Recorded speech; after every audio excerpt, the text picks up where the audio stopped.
what he's doing here, getting a world title shot. Here he is, number 2 IBF super middleweight contender, Gary Ballard. He says, don't be misled by watching tapes of my fights. I've changed my style, and that will deceive Brewer. And Ferdy, he says, this is destiny. Destiny's great, but it wouldn't hurt to have a good right hand either, right? Yes, that's the old cliche that holds in boxing. But this kid is really prepared. In the interview, he's so impressive in his determination to win. I think we're going to see a fight where the determination, whoever's more determined, wants it more, wins this fight.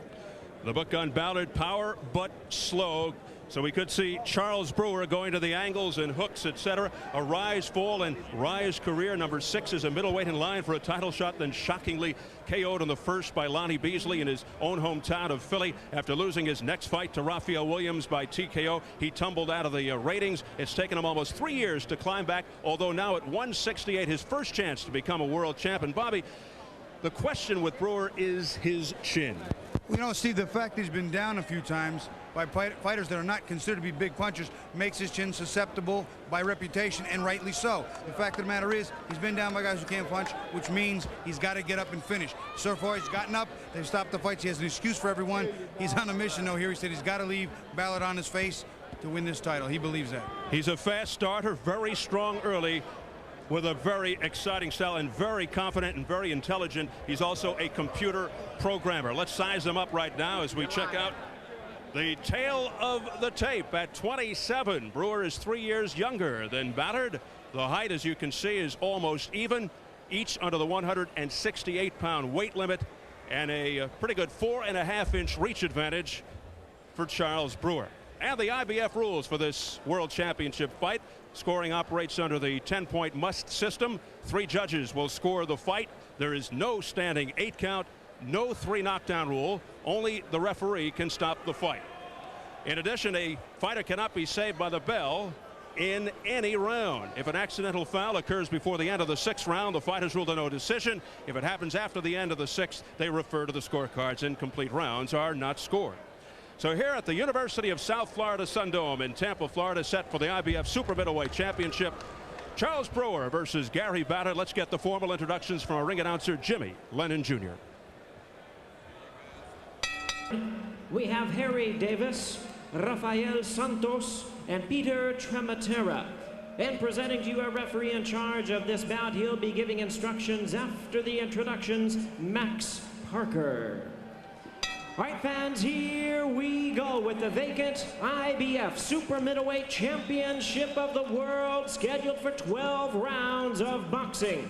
Introducing to you first on my right, he is fighting out of the blue corner. Wearing blue trunks with white trim, he is fighting out of Newport Beach, California, by way of Durban, Natal, South Africa. He weighed in at 167.5 pounds. With a record of 22 wins, 2 losses, and 1 draw. He has 18 wins coming by way of knockout. He is ranked the IBF number 2 super middleweight contender in the world. Introducing Gary Boom Boom Ballard.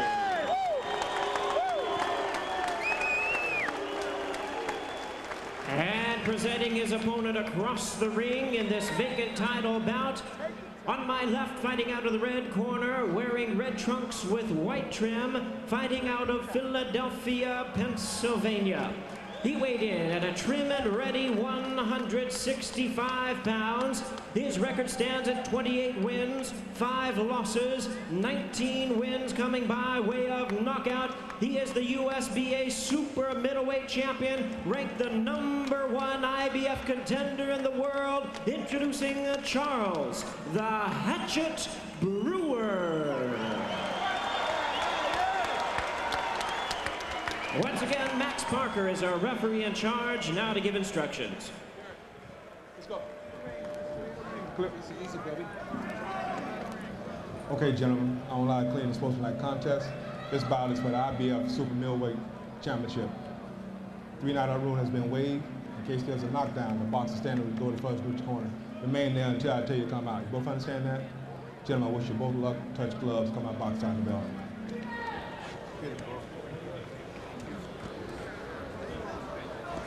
Charles Brewer, a true Philadelphia fighter, fan favorite of the legendary Blue Horizon.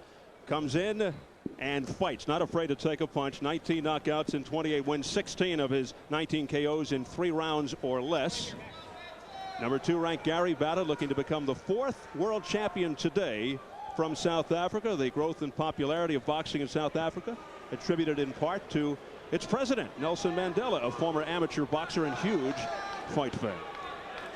Round 1 scheduled for 12 for the vacant IBF Super Middleweight Championship. Brewer said he watched tapes of Ballard, thought the hand speed really stood out, but it was so-so. Brewer feels his hand speed will pose a problem for Ballard, and Ballard told us Brewer will be misled by the tapes he's watched of himself. The first long hook that he landed flustered Ballard. Oh, straight right hand, and down goes Ballard seconds into the fight. I'll tell you what, Brewer said the speed was going to be the key, and right there you saw it. Ballard just did not pick up the punches, didn't even attempt to block them. And he is on wobbly legs, 28 seconds into the first round. I think the first punch got him in trouble. That second one certainly pushed him over the edge. And now Brewer going in for the early finish here with a combination to the head of Ballard. You know, Ballard has a reputation of being a pretty good puncher with the right hand. But right there you saw a straight, crisp right hand by Charles Brewer right down the pipe. That's only the 2nd time in his career Ballard has been on the canvas in 25 professional fights. He's on the high wire looking to jump off right now because he is rocky. He can't, his legs are not with him at all. So Ballard looking just to survive this first round and survive the continuing barrage of Charles Brewer. And Steve, he's on wobbly legs. He's running into punches. He's just, the speed is the big factor. Brewer's punches, Ballard's not even picking them up. No, they're so fast, they're coming in. The top half of his body is not in sync with the bottom half. I mean, he is just in bad shape. Well, we'll see what kind of recuperative powers the South African of the blue trunks has. Gary Ballard trying to hang in there, but I'll tell you what, is Brewer letting him off the hook here by slowing down the pace?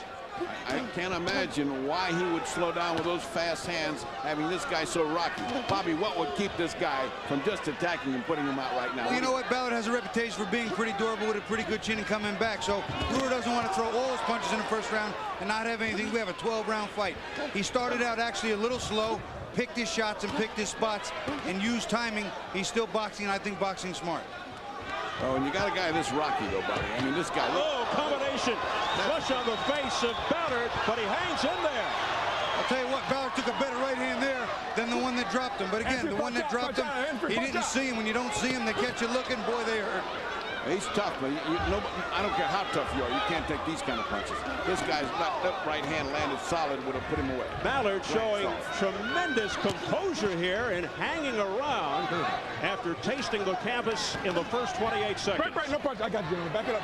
Drop His hands, Steve, and his reflexes just seem a little bit too slow. He's one pace behind Brewer. He's not landing his shots, and he's catching all the Brewers. He has no shots. What he was throwing was power punches. Ballard makes it. What time is it? All right? Yeah. All right. Border.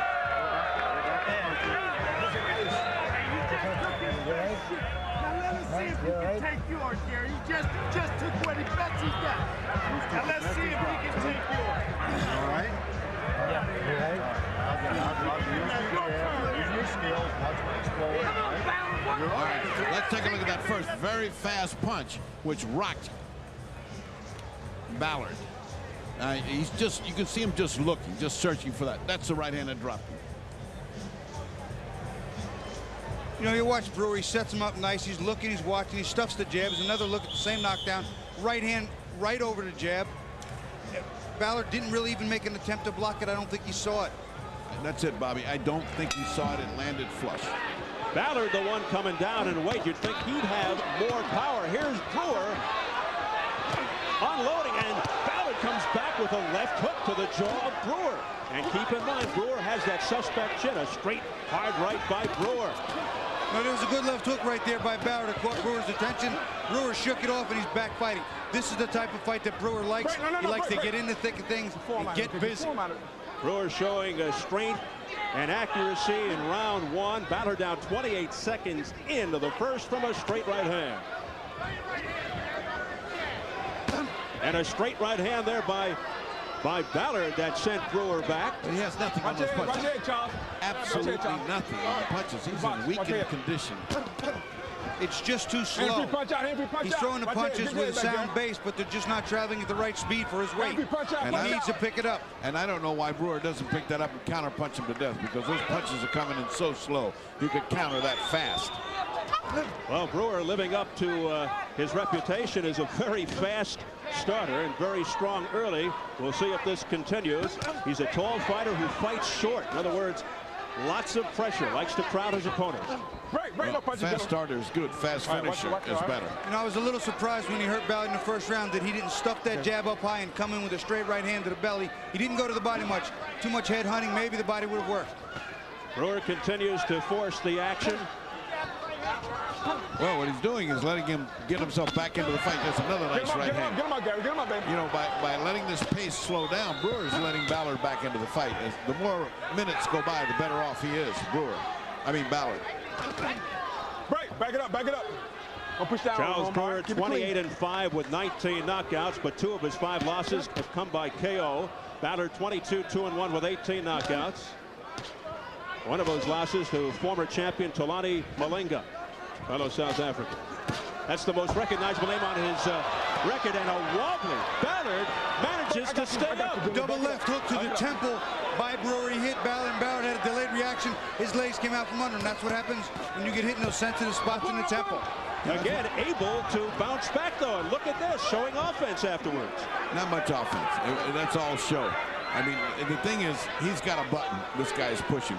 I mean, Brewer is pushing a button on him. He hits him, and as a delayed reaction, he goes back. That's the second time he did that. But how about this man's heart? Oh, that he's got. We talked to Brewer about his brawling tactics, and he said, listen, I can box too. And I know his trainer, Bobby Boogaloo Watts, one of the premier boxers in the middleweight division some years back, taught him to relax, showed him some good defense. He doesn't have to get hit, and he can still do the damage. And he's doing a great job here tonight. Final seconds of round 2. Ballard's taking a beating. Oh, there's a bad cut now on the face of Ballard as he heads back to the corner. Let's see if that's a cut or that. Now it's in his nose, or what is it?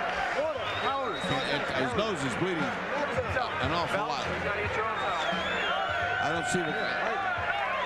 Unless that's a cut on the forehead. Now all I see is his nose is bleeding. All right, let us show you a punch that gets him, and then there's like a delayed reaction. It happened in the first round with a left hook, and it happened again here. Watch it closely after he gets hit. There's like a split-second count, and all of a sudden, there he goes. Look at that. Now watch his legs. They can't quite get under him. Incredible that he came back from that. It really is. You're all right. You're all right. You're all right. Breathe out your mouth. Breathe out your mouth. Let me pinch it off so we stop bleeding.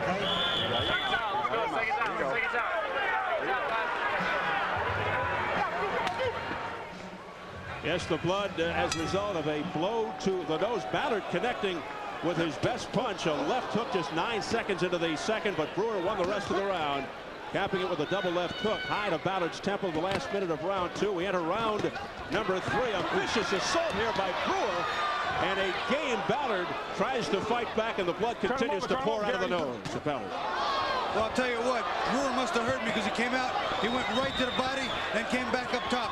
Triple left hook to the side, a right hand over top. It looked good. Brewer continues to land, and Ballard has no answers. I get the feeling from watching Ballard he hasn't faced enough of the Americanized fighters, the American rhythm, speed, and moves, and it's showing here very much. He certainly got caught cold, and I believe that's part of it. He hadn't seen that kind of rhythm and tempo on these fighters, and the fast hands of Brewer have caught him completely off guard and by surprise. Brewer continues to have his way, flicking the jab now, looking to set up the right. A wild miss there by Ballard. Oh, and an overhand right, just a glancing blow by Brewer. There's a straight left hand to the face of Ballard. Right, no. Max Parker, the third man of the ring from Tampa. See, Brewer can use the jab and the right hand whenever he wants to. Ballard is not pressuring him. Even if he's not quick, he's got to put the pressure on and close the gap. He cannot stay at the end of Brewer's punches, or it's going to be a nightmare for him. It is a nightmare. This is a nightmare is the right word. Nothing he can do is going to bail him out of this hole. Oh, he got him. Brewer on shaky legs now. He hurt Brewer with that left hook. He hit him with a good counter left hook, and that hurt Brewer, got his attention. Let's see what happens now. Brewer has visited the canvas several times in his career, and what a bounce back here by Ballard. Ballard coming back. Ballard just walked through a right hand, Steve. He senses the possibility of upsetting Brewer right here, but I'll tell you what, he's still taking a lot of punishment on the way in. Just under a minute remaining in round 3, and a turnaround. Well, it just spurred Brewer to faster and harder action, but boy, we were told that he's got a weak chin. You just saw an evidence of it. And that, Bobby, is why I say you should finish fast when you got a guy around. Don't fool around. Get him out. Because his chin is suspect. Brewer's. Get him out of there. Yeah, but you know what? Sometimes, Ferdy, what happens with a guy who has a suspect chin, if he throws caution to the wind, he gets stuck in a fight where he might get beat. Where if he boxes sharp and boxes smart, he stays out of harm's way. But in that first round, he was out. Ballard was out. There was no. It was just one way. That's when you take him out. Ballard gaining confidence now, and Brewer opening himself up for shots. Final seconds of round 3. Left hooks and right uppercuts to the body by Ballard. A strong third round.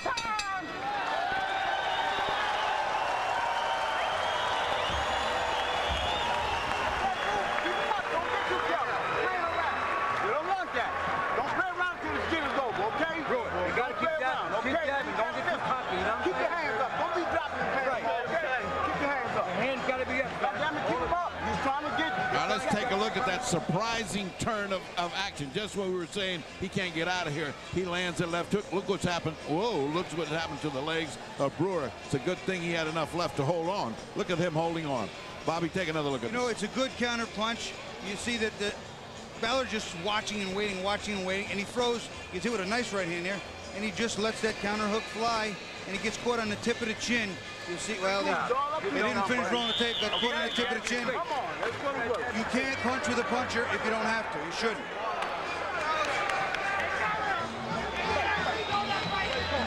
The crowd loving the heart displayed by these two super middleweights. Both fighters have been stunned at times here, but they just keep throwing the big punches.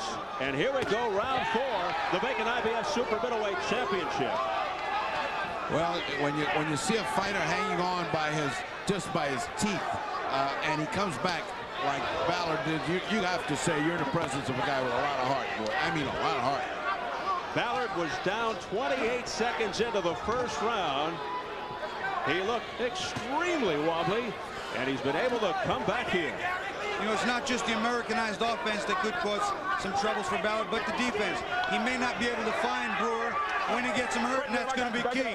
When he gets hurt, he's right there for Brewer, and when Brewer gets hurt, he moves, he slips, he slides, he ducks, he uses some rhythm to get out of harm's way. Bobby, I think this guy's making a mistake, giving him too much respect now. He's backing up from him, he's letting him get confident instead of launching an attack of his own. He's just walking away from him. That's not good. You don't encourage Ballard like that. Brewer's got to stuff the jab again and take that right hand, fire it in the same place. Exactly. Over the jab, right, just like that, and down the middle. There you go. Body shots by Brewer.